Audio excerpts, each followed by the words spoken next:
On this episode of the Contagious Influences of America podcast, well, you know the saying, when life gives you lemons, well, we're making lemonade with Dave Hollis. I, at that time, make this bold declaration, I'm going to be 45 in 2020, that I'm going to have the best year of my life.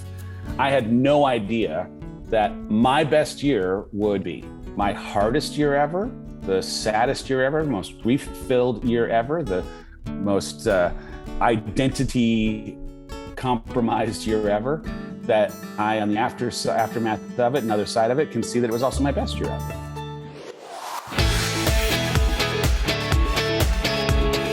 You know, I think we all were throwing a lot of lemons at the start of 2020 and over the last couple of years. But for Dave Hollis, those lemons were coming from all kinds of directions.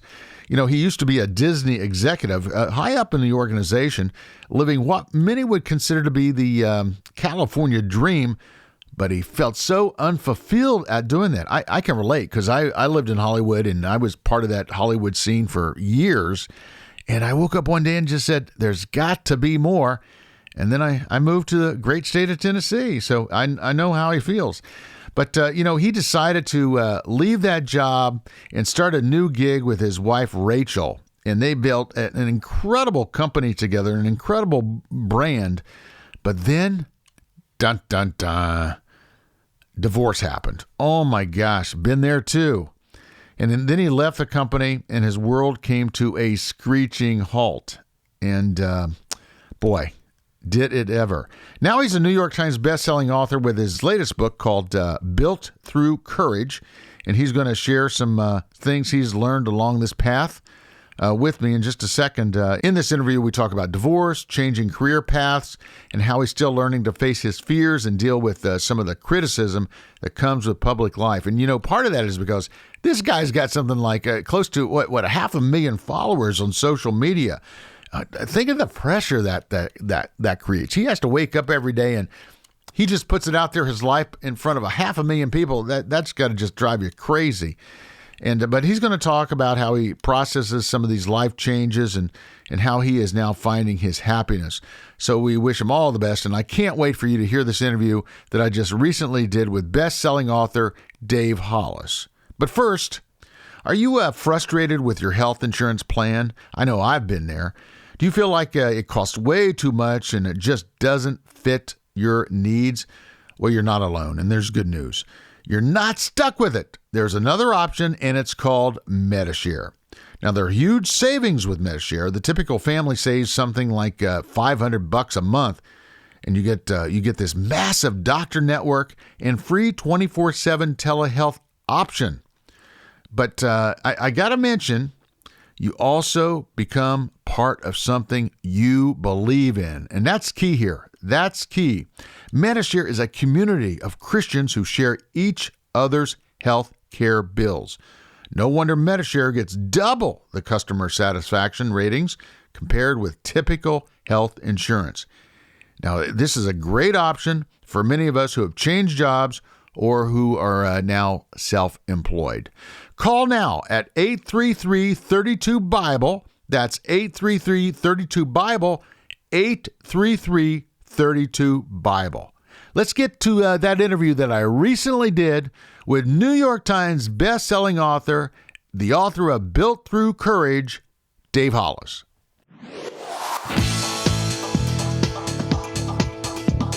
Hey, Dave, how you doing? I'm well, David. How are you doing? Fantastic. I saw you on an interview, I guess, when was it, with John Acuff? Oh, yeah. What a great guy John is. He was in here a while back with his book. Boy, he's a great communicator, isn't he? I love him. Honestly, it was wild because when he had soundtracks coming out, he was just doing the circuit, ended up coming on my show. Mm-hmm. When we were done recording, we had this off the cuff, not pun intended, conversation of like, man, I bet we'd be friends in real life. And then I was like, well, let's just do that then. Like, here's my cell phone. We're now friends. And he has become one of these people that, like, when I see something funny in the world, I'm like, hey, John, I saw this thing. It's funny. And we're just buddies. It's so great. Oh, that's fantastic. Well, I just want to tell you, I've been living on a different planet. I'm not real familiar with you or your former very lucky. wife. Congratulations. That's awesome. I'm happy your life is better for it, but keep going. But of course, my entire staff, they go, "What are you talking about?" But, it's interesting. I started reading up on you and I started comparing some notes, and oh my gosh, we have so many similarities. I spent about 28 years in Hollywood. I was the head of marketing and creative affairs for a little company called King World. And, no kidding. Yeah, launched Wheel of Fortune, Jeopardy, and Oprah back in the day. So I spent many years in the entertainment business, both on the distribution and the production side.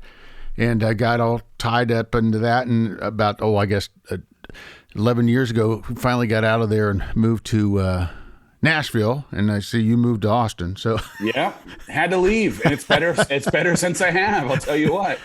So, I went through some of the same things that you did, and I want to compare some notes because I went through a divorce and I had to pivot, and I'll tell you, I thought I had it all together in about I'm a few years ahead of you. So that was 2005, 2006. Yeah. And then one day my whole world was turned upside down, and I basically ended up staring at a wall for about 8 months, and my life was forever changed. And but we move on, and God has a bigger plan. And my former wife and I have 2 wonderful, beautiful daughters now. They've just graduated from Pepperdine and from Belmont, and life goes on. And what amazing! The important thing is that the kids turned out great. So.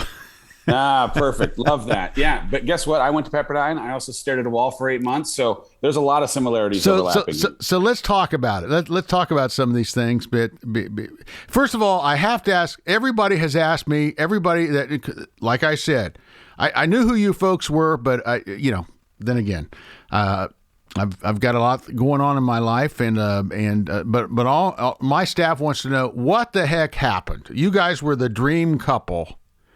So we got to do. I got to ask that question, and then we can get on with it. So what the heck happened? Yeah, I mean, the headline is if I had to choose, I actually wish that there had just been a big thing, because it would be bizarrely easier to handle like infidelity or like something big. And what it truly ended up being was this recognition of 1,000 small things that just hadn't really been addressed or talked about over time. Mm-hmm. And we had, as a part of a podcast we did where we talked about our relationship, like we had many conversations about codependency, about people pleasing. And I think in retrospect, as you try to like understand what the heck went wrong, I mean, if there was a thing, I think that each of us were so deferent to and interested in maintaining peace or not having to fight or argue. Like we did not fight one time. We should have fought a little bit. Like we should have actually brought some of the stuff that was bothering us about the way that we were either being handled or treated, respected or not, seen or not, honored or not, to the forefront when it wasn't happening or feeling the way that it ought to have, so that it could have been handled until it became a collection of 1,000 small things that felt then bigger than what we could have accomplished in solving it. It's a very strange thing for me, because I will say, at the beginning of this journey, I would have done anything. I would have fought for the rest of my life to stay inside of the marriage, because I just never, ever even contemplated it as a possibility.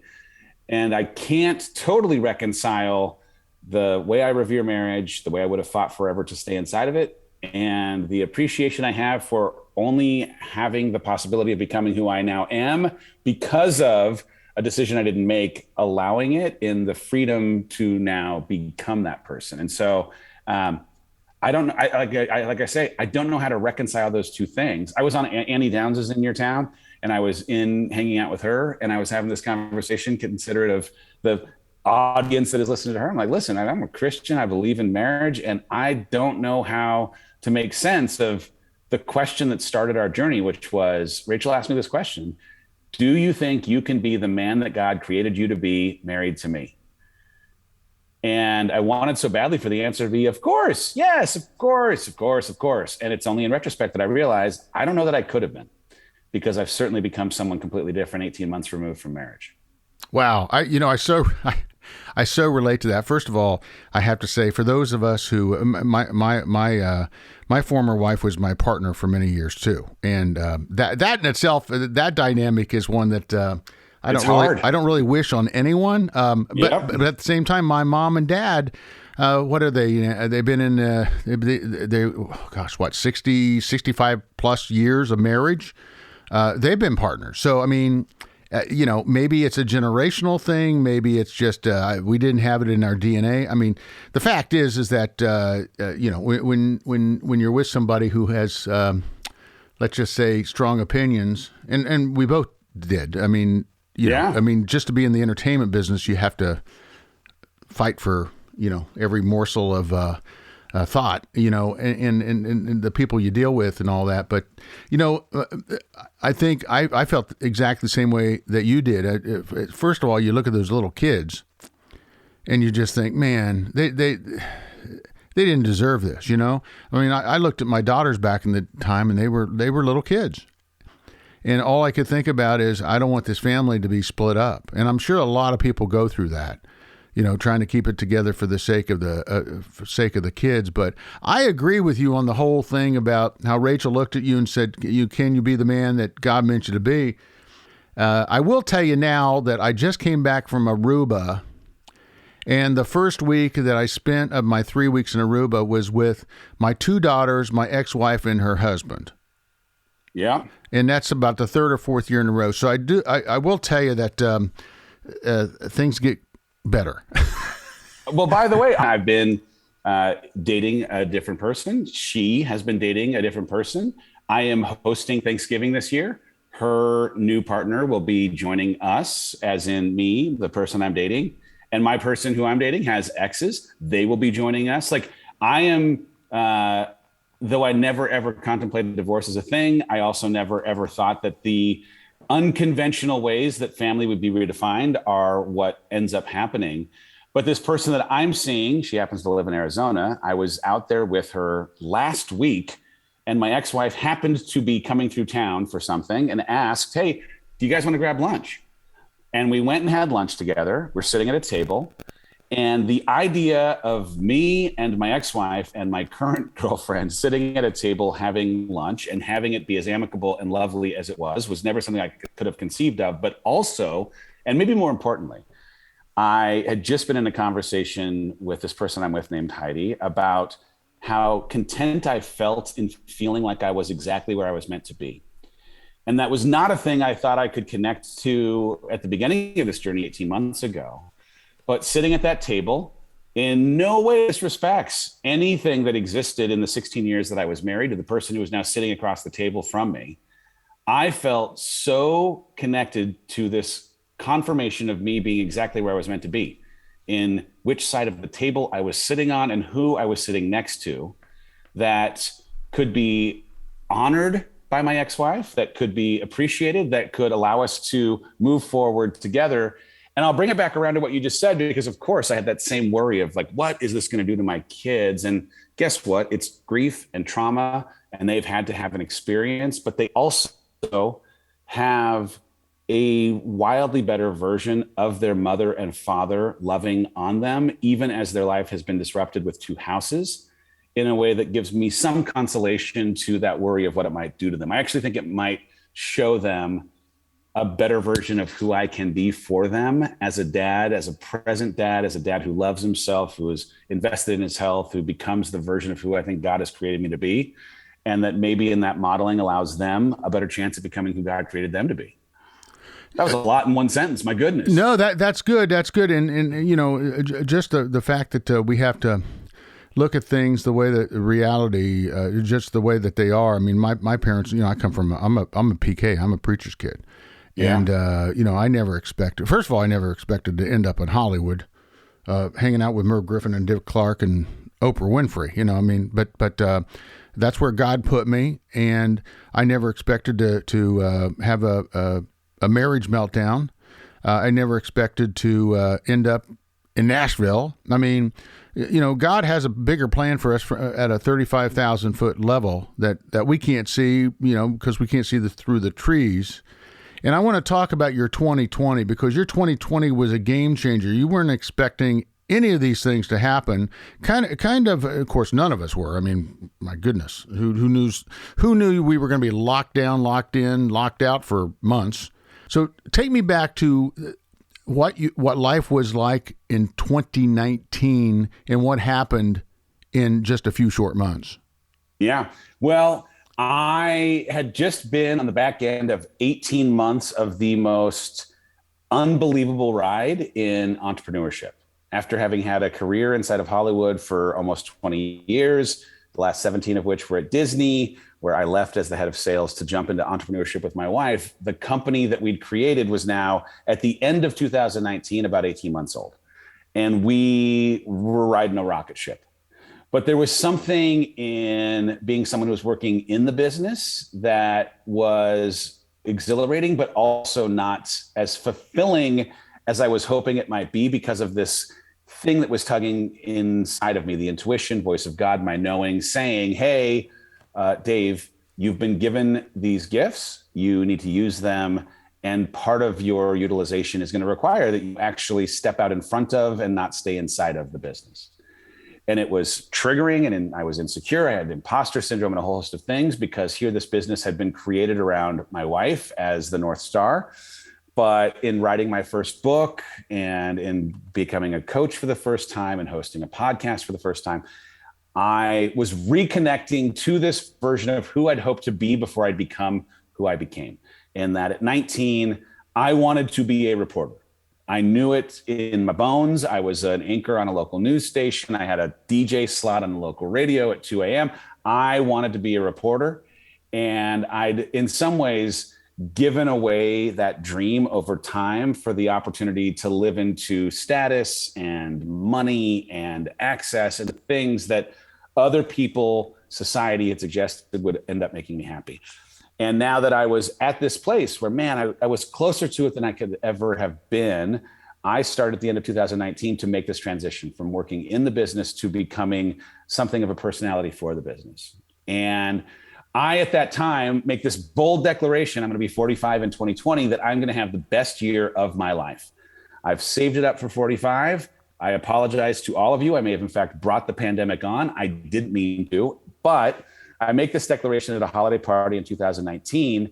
And in doing so, start the work of understanding how I might engineer it, thinking that in some ways I have control, only, of course, to realize, as most of us did in 2020, that the circumstances through which this year would unfold were wildly outside of our control. And for me specifically, with this ambitious dream of having my best year ever come forward, I had no idea that my best year would show up in a way that was completely disconnected from anything I thought might bring it to be. And so I didn't have a say in those conditions. And I, at first, was frustrated by them, on my knees begging God to not have the things that were happening. And it only was in the aftermath of what was both my hardest year ever, the saddest year ever, most grief-filled year ever, the most identity compromised year ever, that I, on the aftermath of it, another side of it, can see that it was also my best year ever, because the conditions that would bring my best year forward were out of my control and ended up being the things that created that best year. It wasn't in spite of those things that my best year happened. It was because of those things. And so going through that divorce and transitioning out of the company and being handed this blank piece of paper of what was my future, a future that I thought might be my wife and I at the time working together and being married together forever, when that was now no longer a part of the future, that exhilarating and terrifying blank piece of paper was something that I got to fill out as I was also working through the grief of letting go of that future that now no longer existed. And what role did your faith play in all this? How did you keep the faith? Well, at first, I was very angry at God. Good news, God can handle our anger. I've come to appreciate this. I have been someone who grew up inside the church and always had faith, but it's an interesting thing that our thinking that we have faith when it has not been tested in a deep kind of way is in some ways underestimating what that faith actually means. And so it was truly only in this situation where I was forced to my knees that I was able to experience my faith because of the way I was questioning if it existed. And in a James 4:8 kind of way, when you draw closer to God, he will draw closer to you.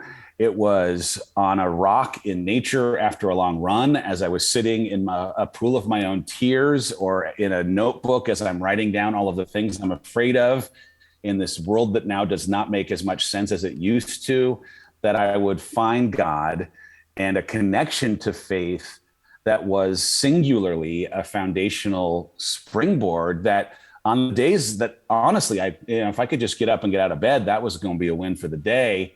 But faith was one of those things that acted as momentum and inertia to keep going when things didn't make as much sense, when I couldn't necessarily connect to the why of it all. There was still something that had me believing that I would have over time the why revealed if I just kept moving forward. And I think part of it, and I give credit to, some of the very, very small things at the beginning that would act as like first dominoes. I had in my pastor, a person who for 8 weeks in a row sent the same 11-word text every single day to me. He could not have appreciated what power there was in these words. What small piece of sadness can I hold for you today? They may be among the 11 most powerful words in the English language if you were going through a hard time. For me, it was this reflection of God's faithfulness expressed in a text from a person who was offering in solidarity to hold a part of the grief that I was carrying. I was running on the roads. I ended up running about 2,000 miles in 2020 to process all of this. And in the midst of my 2,000 miles of running, a golf cart out of nowhere appeared, and in my lap showed up the very best friends that I was looking for at a time when I needed friends more than anything, who had moved in down the street. They became part barbecue people, therapists, and people that could have me entertained and wanting to get up on the days I didn't feel like it. There were so many things that, like, just those small little things had me believing that the things I would need would reveal themselves as I needed them. And because of that faith or that belief, I kept finding signs of it in a way that if I had an opposite belief, I'm certain that I would have found signs of it being the end of times or it being the worst thing in the world. But believing that those things that I needed would show up when I needed them, had them reveal themselves to me along the way. That's just crazy that you took up running at the top of the pandemic. Being a single guy here at the homestead, I'm like, oh man, I'm going to go out of my mind. I can't see anybody, touch anybody. I can't even go see my parents. And so I decided to walk, and I walked between March 23rd and December 31st, 1,500 miles. Amazing. First time in my life. And so now I'm on a roll. For people listening right now, there've been, I mean, I know a lot of folks have lost folks during the pandemic, and a lot of folks have lost their jobs, et cetera. But there have been a lot of things that have come from it that we've all come to realize that we may not have been able to do prior to the pandemic. Oh, yeah. I mean, one of the first things I wrote in this book was a simple but important question. In this rush to return to normal, let's use this time to ask which parts of normal are worth rushing back to. Mm-hmm. I think that we've all been given an opportunity for a reset, an audit of what matters and what doesn't, what's been driving us and what hasn't, what normal even means. And as we end up returning to a new normal, might we establish something that's more connected to our values and to the most important relationships we have, and to honoring who we're here to be instead of following the agenda of someone else or something else that might distract us from why we're here. Well, you talk about in the book about how fear has been the strongest and most consistent emotion of your entire life. When did you discover that, and what did you decide to do about it? Well, it's interesting. I was having this conversation with my 9-year-old just yesterday. I mean, fear for me was a thing that was part of my story from kindergarten. I mean, I can remember having just an overwhelming fear of fire drills and then earthquakes and then war. And it was something that the possibility of things that I did not have control over happening in my life were governing whether I could be happy or unhappy. And it wasn't truly until, I mean, at a certain point, I got into youth group and had a connection to a higher power that changed my relationship in some ways. But really, in my like adult life, in personal growth, the appreciation that fear in some ways is an invitation to step closer to it for the opportunity to grow from it has been a game changer in the way that I have a relationship with it. And some of that comes out of, I mean, I've done just a ton of therapy at this point. And in the midst of my divorce, I actually started therapy in a different kind of way around self, because I felt like I'd lost myself in some ways because of the way that my primary identity was husband. And now that that was gone, I didn't exactly know how to define myself. And this work in something called internal family systems is just this idea of how do you separate yourself as self from the things that you are feeling? And is there a way to make those feelings or thoughts parts of you that you are the observer of? And so for me, especially in this last couple of years, the way that I can create a relationship with my fear to understand what role it believes itself to be playing, and in a dialogue with it, ask it questions so that I might, in learning from it, take what it's trying to show me in a way that helps me move forward. And bizarrely, this might sound crazy, most of my conversations with fear, yes, I am serious. I'm having conversations with my fear that I've actually made a character with whom I've named and can see sitting at a table in my own mind. Most of the times, my fear is inviting me to walk toward it so that I can grow from experience something that I have not previously experienced before.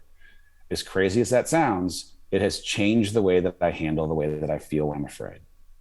Hey, in your book, you have a tattoo that you have on your right forearm that you talk about and that you reveal. Tell me what that is and what that means. Yeah. So I have this tattoo. It's a John Shedd quote. It says, "A ship in harbor is safe, but that's not what ships are built for." And I got the tattoo as a reminder to my kids, but more to myself, that the things that I desire in life, the growth that I am interested in, the fulfillment that I want, the connection to purpose that I desire, that all of it exists outside of my comfort zone, away from what I call my safe harbor, out on the choppy waters, where facing my fear and reframing failure are things that I have to do in order to actually create that connection to purpose and growth. And the reason why I have the tattoo is not for the reminder of that being the place where it exists, but the reminder that I was built for it. As in, I am that ship that was designed to sail on those choppy seas. And for anyone who's listening in real time, if you're feeling stuck or underfulfilled, disconnected from purpose, you have to start with this conceit, this belief that you were built to handle those choppy waters. The overarching conceit of the book, it's built through courage. The overarching conceit is this idea that each of us, you, David, me, every listener today, was created with very deliberate, very intentional design in mind by a creator who knew what they were doing when they created us. And that our wiring, our thinking, our feelings, the way we love, the way that we have had experiences that are unique to each of us makes us this limited edition, one of one, exclusive, that has in that intentional design an opportunity, a mandate almost, to, in everything we do, in all of our actions for the rest of our life, the opportunity to honor the intention of that creator. And so the question that you have to ask, that I ask on an every single day basis, is, can I cultivate the courage to take steps toward honoring this creator's intention to fully maximize and utilize the gifts that I was given to take the light that was given to me and share it with those it was intended for? And can I believe with every ounce of my being that I was built for the work that lies ahead in honoring that intention? And so that's the tattoo. And it's a thing that, again, I wish I could say I got the tattoo and I just started believing it every day. I have to look myself in the mirror and remind myself almost on a daily basis, you're built for this. Because I keep pushing myself into things that, because of them by nature, living inside of fear or challenging me outside of comfort, require that I push past my own insecurities and my own imposter syndrome and my own negative self-talk to believe that I deserve to be there, to believe that it's okay that I try this thing and don't get it right at first, or that as I fail, it's part of how I'm going to become who I'm meant to be, and that I was built to handle the disorienting seas that exist outside of comfort. So the book is called Built Through Courage. And Dave, for those that are listening right now that have so many options and just so many hours in a day to spend either reading or listening to podcasts or changing diapers, what is it about this book that is going to impact the reader, and why should they buy it? Well, I think in everything I'm trying to do, my hope more than anything is the opportunity to build something of an empathy bridge between the stories I tell and the experience I have and the very human connection that might exist inside of your own life. And so I hope more than anything, you read this book and you can see yourself in my stories, that you can have some connection and relatability to having a desire for something more, for having fear in pursuing it, and appreciating that, hey, if there's some answers in how to cultivate courage to actually make the steps towards fulfillment or purpose, that you would be interested in that kind of answer key, that time machine that might move you closer to it faster. I think it's a fantastic resource that has a mix of storytelling, some very practical, actionable steps, and every chapter ends with a little logbook where there is active learning, some homework that might engage you to think differently about who you are and how you show up in the world, so that you might, in thinking differently, show up better for those that you love, including yourself. Well, I'll tell you from my perspective, I get this book was put into my hands by your publisher. Probably, actually, somebody brought it to my front door about maybe 36 hours ago, and I get 20 books a week. I picked this thing up and I couldn't put it down because there was so much in there to relate to. And I'm just not giving you a line here. I really mean it. I think you've got something wonderful here, and I thank you for your transparency, your authenticity. That means more than anything. And I know there was some quote in there about self-help books, and we've read a lot of them, right? But this particular book here is just so raw, so real, that I really appreciate you taking the time to write it for us.